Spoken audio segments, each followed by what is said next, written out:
freedom, family, world unity. All these things and more will be discussed on this podcast.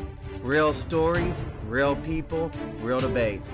On this podcast, we like to express our freedoms and talk about anything and everything goes.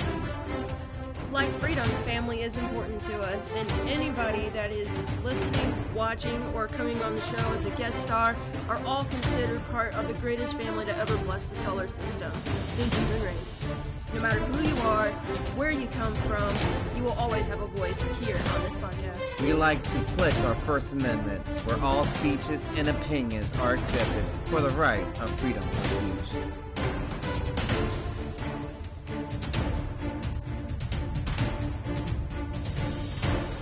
We have a saying we like to live by.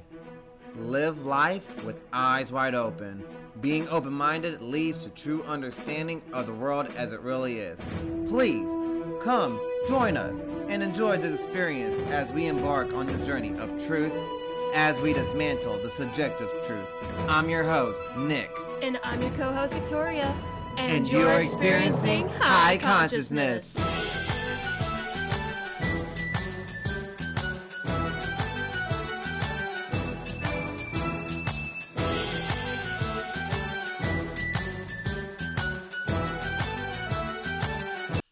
Disclaimer.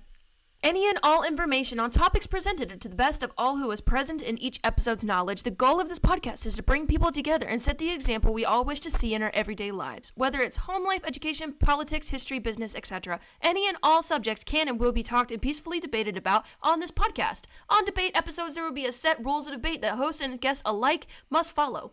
We ask that you, the audience, like we ask of our guests, in the comments to please try to keep the language as clean as possible. We are a podcast for entertainment as well as educational purposes. Here we are all equal no matter what race, age, or gender. Thank you, and enjoy the show. Hi, y'all! Welcome to High Consciousness. I'm your host, Nick. And I'm your host, Victoria. And we are High Consciousness. Welcome back, everybody. If you are new here, this is High Consciousness. We are your hosts, Tori and Nick. Yep. And if you turn out to like the video, please like and subscribe and follow all of our pages. We are on Facebook and YouTube. We're on Twitter. We're on Rumble. We are currently working towards Twitch. That's still kind of a little bit of a problem, and we're thinking that we might just ditch that whole idea and go somewhere else with another platform. So please stay tuned. Last week's episode, or not last week's episode. Well, yeah, technically last week, since it was like Saturday when we recorded. Or no. No. No, today is Saturday. Yeah, today's Saturday, babe. Wow. My whole everything is up, y'all. Mm-hmm. Embarrassing, y'all. That's embarrassing. But anyway, no, it was Tuesday. It was Chapter 9. Chapter right? 9. Yeah. It was Chapter 9 on Wednesday, and we had a special guest, Professor G. And it was a special Q&A question, as well as a special episode. You have to check it out. But we got in the topic of Nostradamus and prophecies, and how Nostradamus predicted how us America would celebrate Thanksgiving because we will celebrate on every third Thursday on November. Nostradamus predicted that. Which Nostradamus, he gave America many names. In one or two, cases, he mentioned us as just America. The other time, he called us the Isles of the Hesperides or something like that, or the land of the Hesperides. And then he also called us the Blessed Isles of the West, and then also the land in which keeps the Thursday. Mm-hmm. Which, I mean, ironically enough, at his time, America really wasn't, a thing yet. There was no, sign of a great empire coming to rise. Spanish conquistadors were still, running around everywhere. He predicted our revolution, that we would break away from the motherland, which was England. Yep. So, he also said about we'll go to war with the Orient country, the eagle against the rising sun. So, a lot of interesting things in this chapter is what we're trying to say.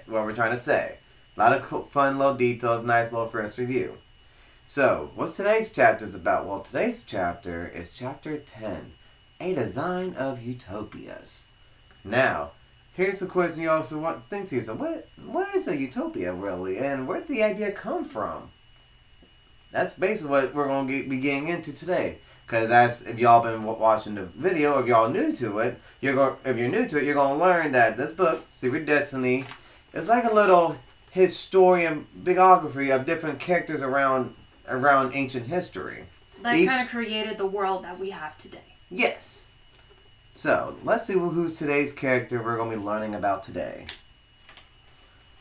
Chapter 10, The Design of Utopias.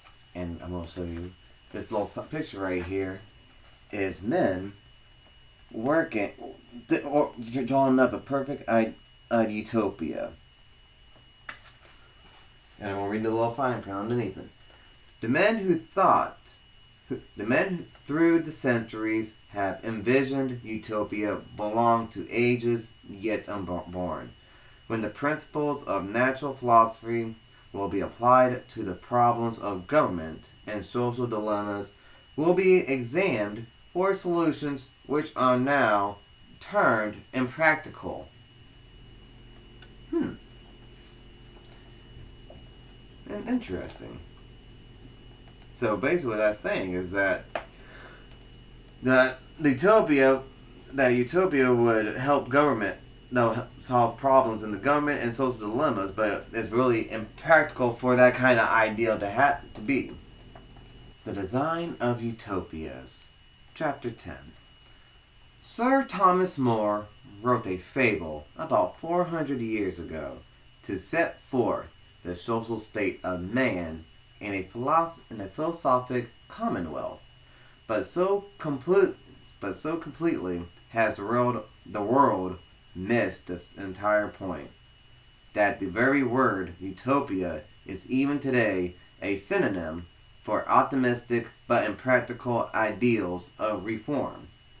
Campanella, an Italian philosopher, wrote of the major tragedy in that the subject of statesmanship alone had been neglected as practically every other subject has been reduced to a science.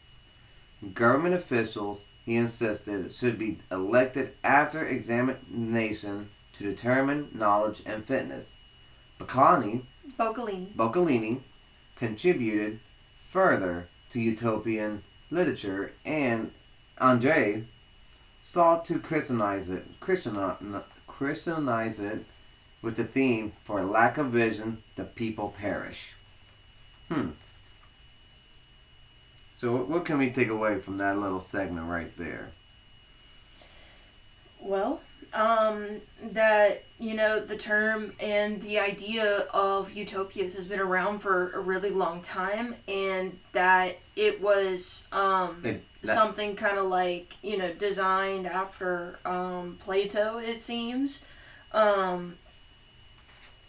Especially, Yeah, we read that far yet.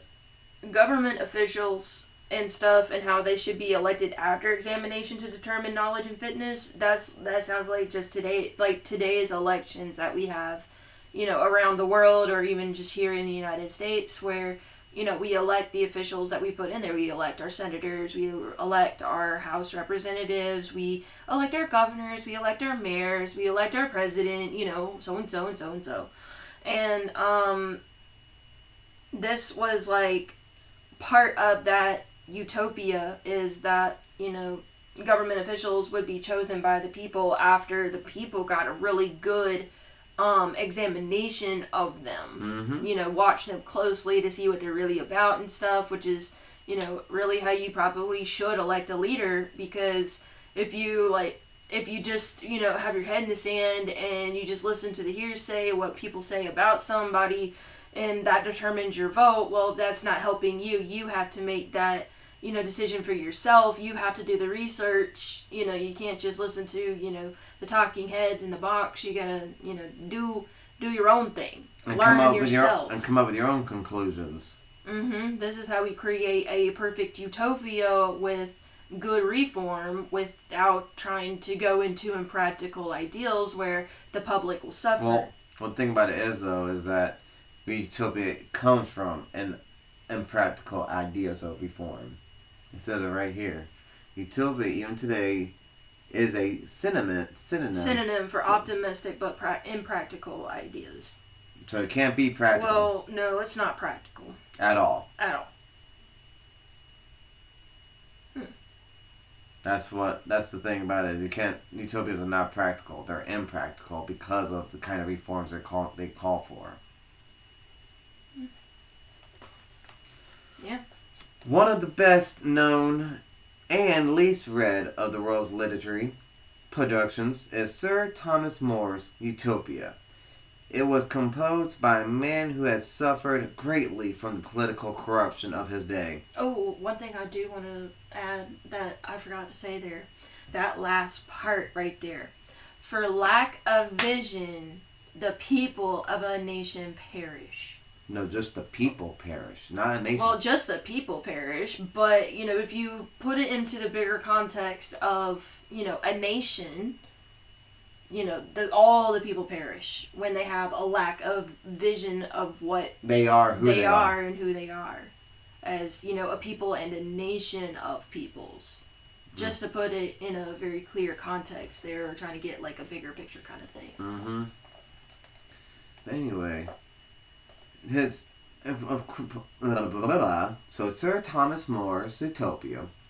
It was composed by a man who had suffered greatly from the political corruption of his day. 1478 through 1535 was the years he lived. So I'm gonna elaborate because Tori messed me up when he cut me up a little bit. But he was born in the year 1478 and he died in 1535. And he held high office. More was well acquainted with those mechanics commonly called conspiracies of the state. More should properly be regarded as a Platonist, too, for the entire framework for the Utopia is borrowed from Plato's Republic, and the book is permitted throughout with Platonic ideology concerning the ideal state. Under a thinly veiled satire attacking the policies of King Henry VIII, here then is another voice calling men to the correction of their political views. Vices. Of their political vices. So basically is that Moore wrote this book and was basically talking pure crap to the king's about the king's policies, and the king did not like that too much. I would think as per usual, but the book had a lot of Platonic views on it and satire. So it probably was a little bit funny too in the Enlightenment stages. Unfortunately, the immediate success of More's book was due to his attack on the king and the government in general. No surprise.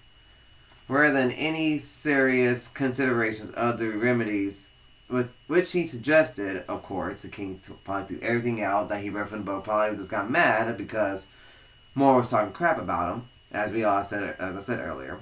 In the Utopia, Moore presents his philosophical and political convictions in the form of a fable, which set forth the social state of man in a philosophic commonwealth. So completely has the world missed the entire point that Moore attempted to emphasize that the very word utopia has become a synonym for optimistic but impractical ideas of reform. So I basically just repeated myself what I was in the opening sentence. But that just gives a little more origin of where that saying where utopia is coming from. That everybody missed the entire point of utopia, which is basically saying like a utopia would never work. There's no such thing as a perfect utopia where, I guess you could have a government body and have everybody at the same level. I guess. Mm-hmm.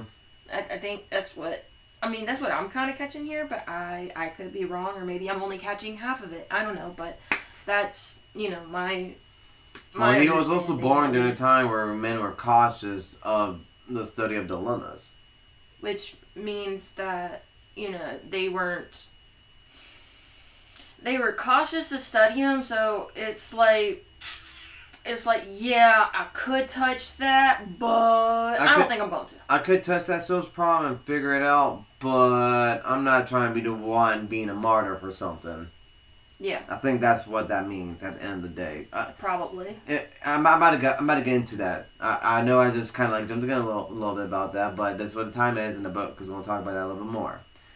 Sir Thomas More was centuries in advance of his day, which was reason enough why he could not be appreciated. Together with the matter, Plato, More belongs to ages yet unborn, to the time when men weary of studies of the dilemmas which now they examine by what they think is practical, will turn to solutions which they now term impractical. So what that's saying is that they thought things were practical and that they could make it into a solution, but the solution turned impractical type deal. So they turned it was a practical problem that had a solution, and then it turned, but the solution was something impractical to the practical problem. There's a tongue twister from hell. Or kind of what maybe what I'm gathering from that is that they had a problem, and it was probably a very small type kind of problem, before they decided to throw some kind of what they thought was practical at it, and then, that practical thinking became impractical once they got the result of what they did to correct the problem. Mm-hmm. That's what I'm getting here. An important utopian was Tommaso Campanella, who was born on the year 1568 and died at the year 1639. An Italian philosopher, another one. Also with strong Platonic learnings, out of the wisdom of his years, Campanella composed the Civitas Solis, the City of the Sun. In this work, he departed from his usual interests, science, mathematics, and religion, to apply the principles of natural philosophy to the problems of government. He regarded it as a major tragedy that men had reduced to a science practically every branch of learning except statesmanship, which continued to be left to the vagaries of incompetent politicians skilled only in the arts of avarice, which means greed. Skilled in avarice. Skilled arts of avarice, which means they were mainly worried about being greedy and wealth for themselves. So let's just look up that word real quick, so that way dumb. Everybody knows what that word means. And what it looks like. And what it looks like. It looks like Ava Rice. Ava Rice. Avarice. Extreme greed for wealth or material gains. And to use it in a sentence, he was rich beyond the dreams of avarice. I don't think that's a very good, Name. It sounds more like a name. Meaning of avarice is excessive or insatiable desire for wealth or gain, greediness or cupidity. Okay. So, yeah. Basically, avarice is, greed. Basically. Mm-hmm. Just people being greedy. People skilled in the art of being greedy. Unfortunately, Campanella was not able to free his mind entirely from the pattern of his contemporary world. So his ideals are confused and not entirely consistent. He viewed government as a kind of necessary evil to be endured until each man shall become self-governing in its own right. So basically what Campanella thought as government should be it's like the parent that is nurturing the man to be able to self-govern himself. As soon as he can self-govern himself, there's no need for the government anymore. If you just, I've kind of gone my whole life without really, like, knowing the law. Like, I just, went through life just, doing normal things that, normal people would do, which is, go to the store and you pay for everything. You don't steal. You don't lie to the police. I mean, we've all done it. Even me. But, I mean, sometimes it gets you out of that ticket. For real. But... But you shouldn't lie, you shouldn't steal, you shouldn't cheat, don't. Common sense. It's just common sense. Basically what we're getting down to now, to the degree that the individual is incapable of the practices of the moral virtues, he must be subjected to the laws which protect him from himself and protect others from its unwise actions. The principal purpose of life then is to release oneself from the dominion of government by the perfection of personal character. So we can get rid of government. It's just we all need to grow up. Literally grow up. As Tyler Zed would say, grow up. As Tyler Zed says, grow up. Again, we do not know Tyler Zed. It's just a shout out to him for him always, like, for the last couple of years since we discovered him on YouTube, like, always giving us the teehees every Tuesday, Thursday, and Sunday. And now he's doing bonuses on Wednesday, which is great. Mm-hmm. But seriously, though, at the end of the day, though, this is what Chapt.10 was basically saying was that the government. Chapt.10 was basically saying is that everyone needs to grow up, to self-govern themselves, to get over the government stage of life. That's what his train of thought was. Which, I mean, it makes sense, but not make sense though, because at the same time you got realize during this time frame, if every single person were to grow up and be enlightened themselves, and there would be no need for government. Okay, so is it going to be like Akhenaten, where we're just going to let the opponent walk over us because we just see the divine in them? Like, I can see where it says the inconsistency of it. Or do we also use philosophy and, have a set of, golden rules or... Well, that's why it says the ideas are confused and not entirely consistent. Because that's where I can see where the confused and not consistent can come from. Because, like, okay, what happens afterwards? And I guess that's where we... America that overthrew our government and our motherhood and made our own government need to step up and be that bridge, I guess you could say, or that that role be that role model that can show that we can self-govern ourselves and still be a force and not be pacifist. Because at the end of the day, I'm pretty sure 9 times out of 10, most of these people that we're reading on were not world generals or battle commanders. This and that. They didn't have that kind of mindset thing. They were thinking about philosophy thinking. So, which is why our world leaders kind of have to be a jack of all trades. They have to be, a scientist, a philosopher, a clergyman or a spiritual person, and they have to be all these things. They have to be very knowledgeable and very well read, educated. Because I can already see right now weakness. A lot of these philosophers, they have great power and they have great knowledge, teaching them everything, but they don't jump to violence or protect one's people or one's government. It's really interesting, in all honesty. Like, I can see where this knowledge was taking everybody, but it turns everyone to be pacifists. And at the end of the day, you have to know what to do is right and wrong. And I see, once again, one person can learn it and have their own set of moral virtues, but everyone's moral virtues are different from one another, so I can also see where that can be contradictory and inconsistent there. So it's... Mm-hmm. We can never really... And the privileged part, too, because you also realize that goes the old saying, for rules for me, but not rules for thee, but not for me, because if I'm already enlightened and know all this knowledge, I don't need to govern. I can be, in a sense, above the law, because I know the law, I know some virtues, but if someone like that... Well, what if we don't take it as a above the law thing? Well, because the rules of the government are there for The protection. Either one. It's the protection of, yourself and one that doesn't have moral values. Is the protection from themselves and others, or others from themselves.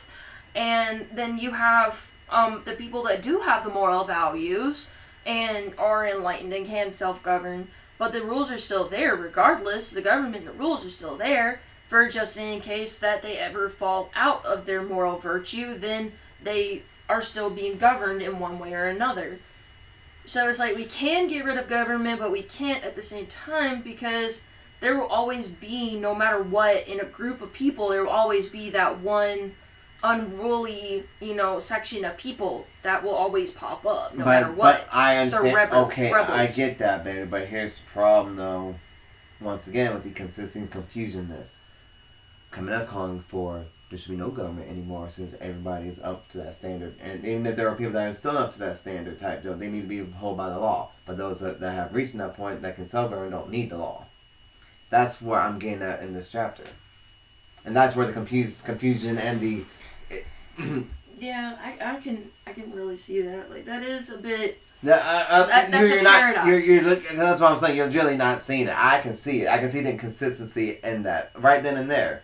Yes, you're right, but once again, for those that are enlightened, for all those under the law, why the hell do we still have laws? Then, if I know everything, why do we have laws for that person that still don't need it? He needs it, and that's where it causes the division and everything else. That's what I was trying to point out earlier. I see. Yeah. I see. Sorry. Campanella's envisioned the perfect state as a kind of communistic commonwealth. Communistic, like commonwealth in which men shared all the properties of the state, receiving more or less according to the merit of each one's actions. Which again, we'll get into, communism and socialism later down the road. His theory that the state should control propagation is a little difficult in application, but his advice that all men should receive military training as part of their education would meet present favor. Government officials, he insisted, should be elected by an examination to determine knowledge and fitness, and promotion should be merit alone and without political interference. This view is definitely Platonic and leads naturally to Plato's conception of the philosopher king as the proper ruler over his people. So communism is Platonic views, but it has to be used in a certain kind of way. Like, it can't be used in the way that we see it being used today. As like everyone should own all properties of the state, receiving more or less according to the merits of each one's actions. So what does that mean? That means that one bad apple messes up one thing, so I get shortened rations? I mean, that's how I know my part. The Commonwealth is today, but not the Commonwealth, the communist. Well, that's the thing about it. That's one thing about it, though. When I think of communism, it's like, okay, so I'm going to carry everybody else's load because those 5 or 6 people are slacking, and I'm the one that's doing all the hard work, pulling a 130 while everyone else is doing an 80 or 70%. I mean, you know what I'm saying? I can see why communism doesn't really work, because then people really want to revolt, because it doesn't matter who's all making the same, because it doesn't matter if you're thinking individually, because at the end of the day, it's morally wrong if I'm getting shorted because of someone else's person's wrongdoing or one other person's actions. Just saying. It can work, but so what I'm understanding here, as we reread it here, Campanella envisioned the perfect state as a kind of communistic commonwealth in which men shared all the properties of the state, receiving more or less according to the merit of each one's actions. So what I gathered from that is that every man and woman starts out equal. They each have an equal amount of land. Then they get paid. And you either get more or less depending on your own merit or your own moral values and decisions and what you decide to do. That still sounds But that's a big problem, because what if, you're morally right, but your government is morally wrong, and for you being morally right, you get all your stuff taken away, and all the morally wrong people get all your shit, get all your stuff, so, or get all your land, they get your house, they get your kids, they get your wife, they get everything. So we're going to X that one out. That's not a good idea. We're going to X out that. We're going to X out that part of it, but the other part, though, makes sense. Every man should be educated in military training as part of their education. I agree with that. I agree with that. And would meet present favor. He also suggests that every governor election should be examined and determined on knowledge of fitness, and promotion should be merit alone and without political interference. I agree with both those two, except for the first one. I can only, because I also see a big problem with the first one being taken advantage of and manipulated and everything above. Like, it's just no. That's a no-go. Well, can you define the first one, because you went on to the first one is the state of common of shared of all properties of the state, receiving more or less according to the merits of each one's actions. So what does that mean? So my morals are right, but the government's morals are wrong, and as a majority vote over me, I get the short end of the stick, even though I'm the one that works the hardest and I know I'm right. And I'm legitimately just emphasizing my thoughts, and I'm getting canceled, censorship for it. Yeah, no. The first part for me is done. It's done. You make what you make out of that, and not have no perfect community or government say so about it. No. Like, yes, everybody should start out kind of equal, but and help each other out. But at the end of the day, when something like goes afoul or whatever. I believe in helping somebody if they're short on supplies or anything else, but I don't believe that the government should supply everybody based on their merits or actions. No. That still falls under that individual's actions and what they make. If you do the work and you make supply, you get the supply. If you hardly did the work, but you did enough work and you need a little help, I'm sure the community will help you for it. But at the end of the day, everybody's going to still want to fend for themselves and not have necessarily a weak chain link or have that one individual that always needs a help or a hand-me-down, because at the end of the day that's going to cripple civilization. Yeah, it's not fair, for the person that works the hardest and, should be getting the most, ends up having to do the work not just for themselves. All their hard work is themselves plus everybody else, the other person that doesn't feel like doing any of the work. You could have the one person that's out in the field all day harvesting, then you have the other person next door that should be harvesting, but they decided to sleep all day, and now they get, the share of their neighbor's harvest because their neighbor did the work, but they didn't. But, it's communistic commonwealth, so, I don't have to work as hard because the next guy is going to work harder than me. Now, there's situations. That's not a good way to run a government. I also believe in special situations. If one person's like elderly, bedridden, sick, or empty, and you can't work it, then yeah. Okay, that's fine. That's fine. But if you're able-bodied, just like your neighbor, you should not make your neighbor do all the work, or your neighbor does all the work, and then your government decides that even though your neighbor did all the work, you still get a piece of their work even though you did nothing. That's not, no, I don't agree with that. No. Unless you were sick, I don't agree.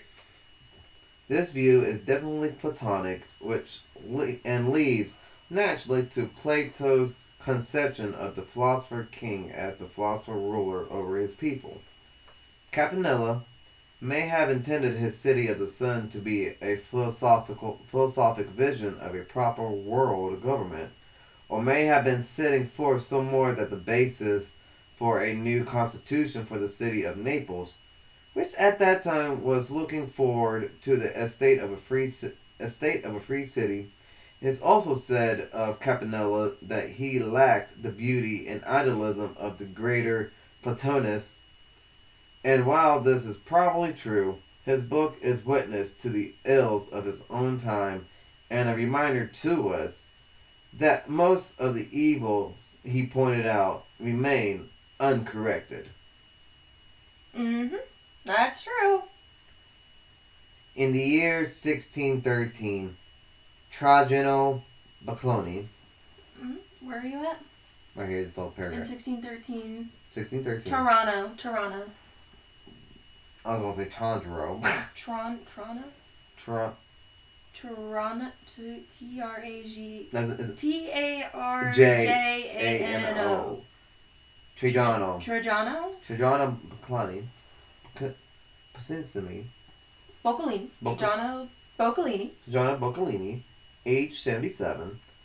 Was strangling to death in his bed. Was strangled to death in his bed by hired assassins. Oh!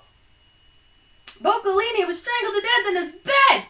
By hired assassins. At 77! At least this is... Wait, what? They lived to 77 back in that day?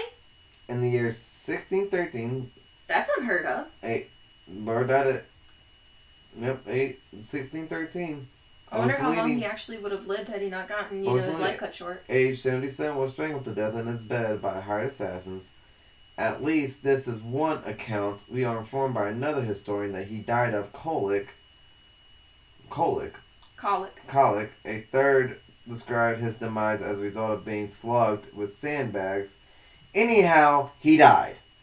So, there's one where he died of natural causes, and the other two he got assassinated. One was sandbags, and the other he was strangled. So, I'm actually willing to believe the fact that he was assassinated rather than he died of natural causes, because there's a 2-to-1 factor there, and I'm more likely to believe too. And why did he die?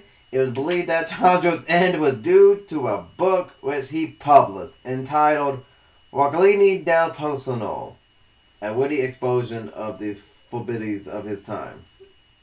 Yeah, Foibles? Hold on. Yeah, pronounce that book. Ragulini.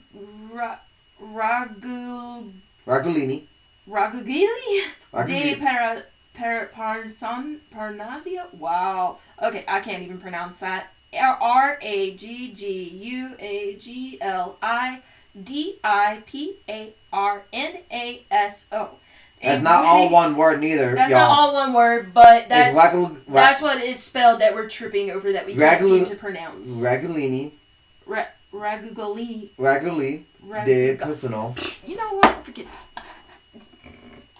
How do we pronounce this? And also, what does this book look like? Can you Ragugguli. Uagli. De Parn. NSO. Parnasao. $200 for this book. Huh? $400. $100. $1,000! Oh my god! Wow. This book. So, there's not that many copies of it? We'll look at thrift books real quick.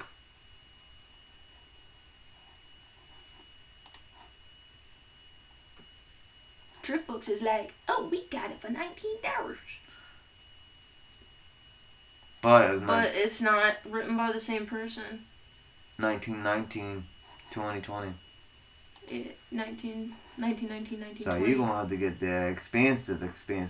I'm going to have to probably find... Volume 2.0 at Walmart. Go over. Oh.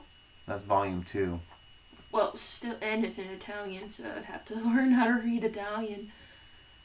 I mean, I am 2% Southern Italian, too. I wouldn't right now. But no. That's a whole nother language you're gonna have to read.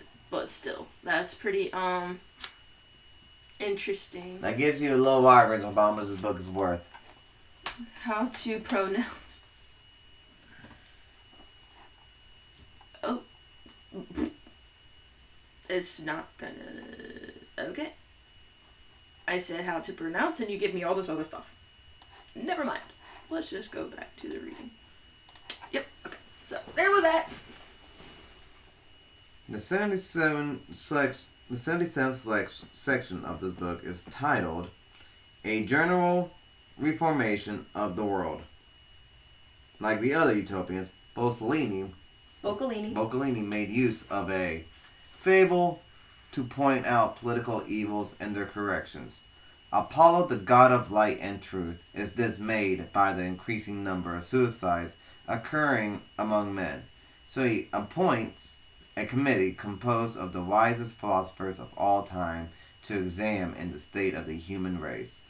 These men bring a detailed account and numerous recommendations to Apollo. Nearly every evil of modern government is included, ranging from protective tariffs to usury and private debt. The final conclusion reached by the committee is that the human problem is unsolvable, except through a long process involving suffering and disaster. As an immediate remedy, the best that could be done was to regulate the price of cabbages. Regulate the price of cabbages! Which seemed to be the only article not defended by an acquaintant force of public opinion or a large enough lobby in place of power. Okay. What? Huh? Can you read that one more time? Just one more time. Apollo raised the price of cabbage to solve this problem. To regulate. That's The best to mediate the remedy. The best that could be done was to regulate the price of cabbages, which seemed to be the only article not defended by an adequate force of public opinion or a large enough body in places of power. So he regulated the price of cabbages? So you're telling me Apollo. That breaks my brain a little bit because I'm like, wait, a god.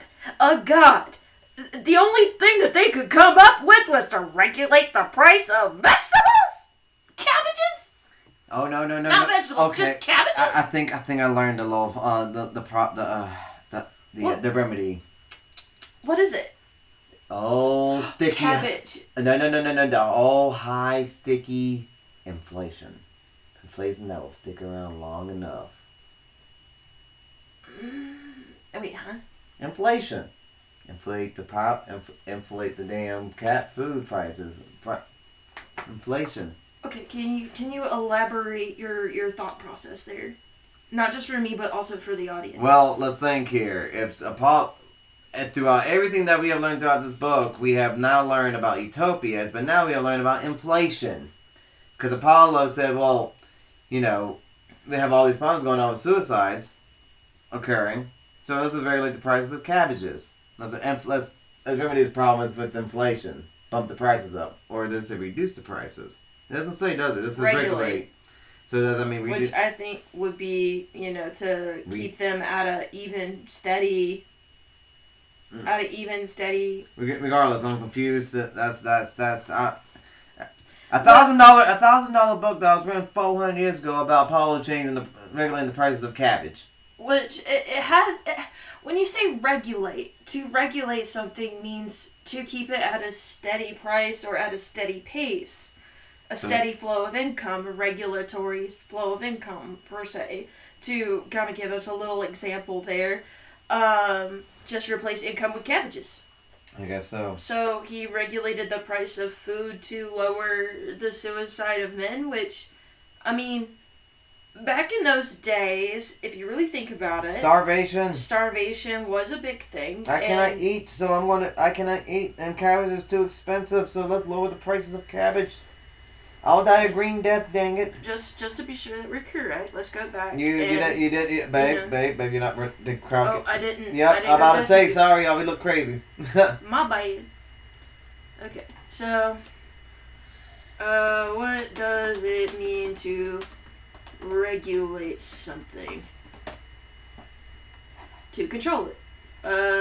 Make it work in a particular way, regulate the temperature of the house by adjusting the thermostat.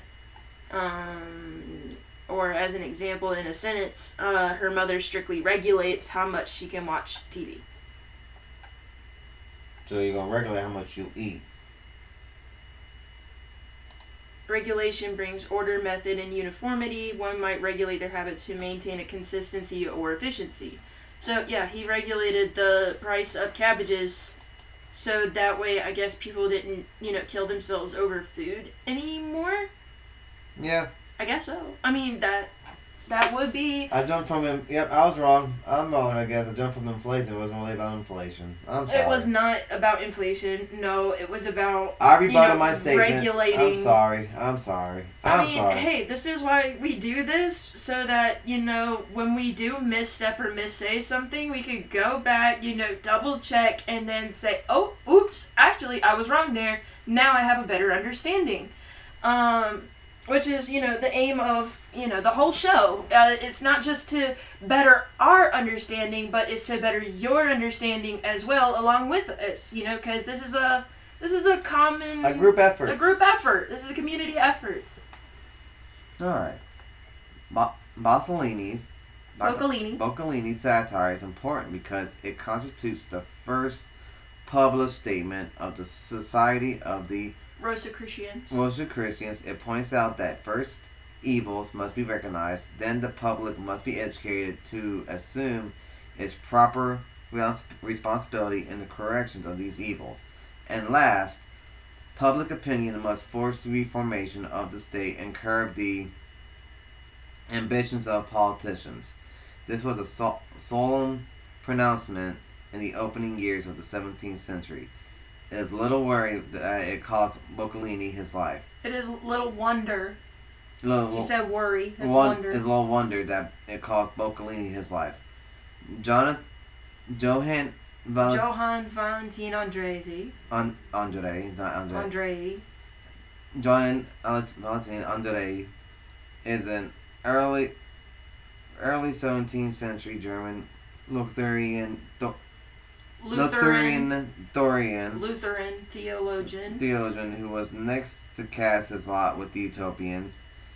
In Andrei's status is difficult to define, but he's generally believed to be at least the editor of the Great Rosicrucian Manifesto and the author of the Chemical Marriage of Christian Rosenkreuz. He may therefore safely assume that he was connected with one of the greatest orders of the Quest.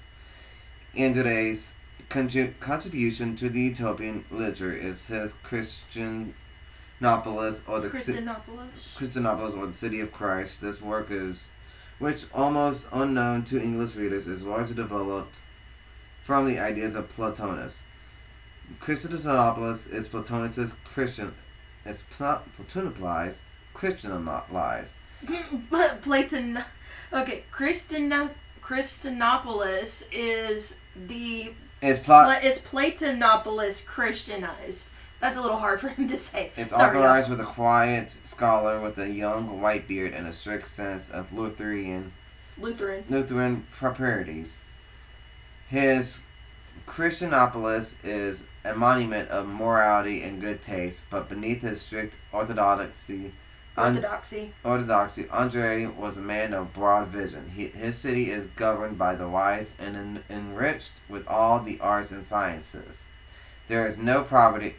The citizens are happy because each is performing his task, motivated by an understanding of the dignity of human life. To my mind, it is dignity of values that makes Christianopolis a great book. In order to live wisely, men must have a sense of participation in the present good and future good. There must be a reason for living. There must be a purpose, understanding to all virtual enough and noble enough to be an object of a common consecration. Andrei tells us, and again in the quaint wording of his own old book, for lack of vision, the people perish.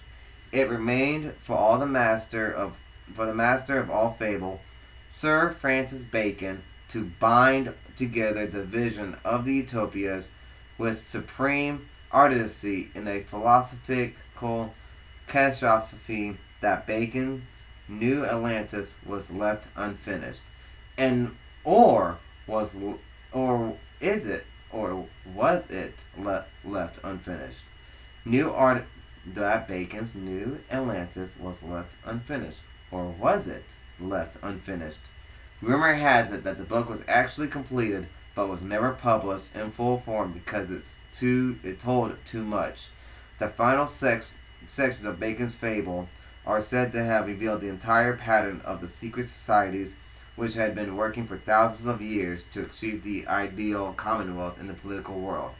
I have examined 2 old manuscripts relating to this subject and found them most provocative, but it might be less to the point to discuss that which Lord Bacon was compelled to conceal, which there is so much that is worthy of our consideration in the parts of the works actually published. And that is that for the design of utopias. And not to poke fun, but that's catastrophe. You said catastrophe. Catastrophe. It's catastrophe. Yeah, I'm sorry. I'm just trying to rush through it a little bit because I know that we are running a little bit of time. We like try to mesh our episodes for 45 to an hour long, so I know that 45 to 47 minutes. So, but that's it. Please leave us questions in the comments if you have any questions. We'd love to hear from y'all. And our next chapter is the adjective of the secret society. Ooh. But. And with that, have a blessed day, y'all. And please, if you are new or old here, please hit that like and subscribe. Hit that notification bell so that you will always get notified when we release a new video. And stay tuned for the next one. Thanks, guys. A little late. You were so late. We're going to keep it in there.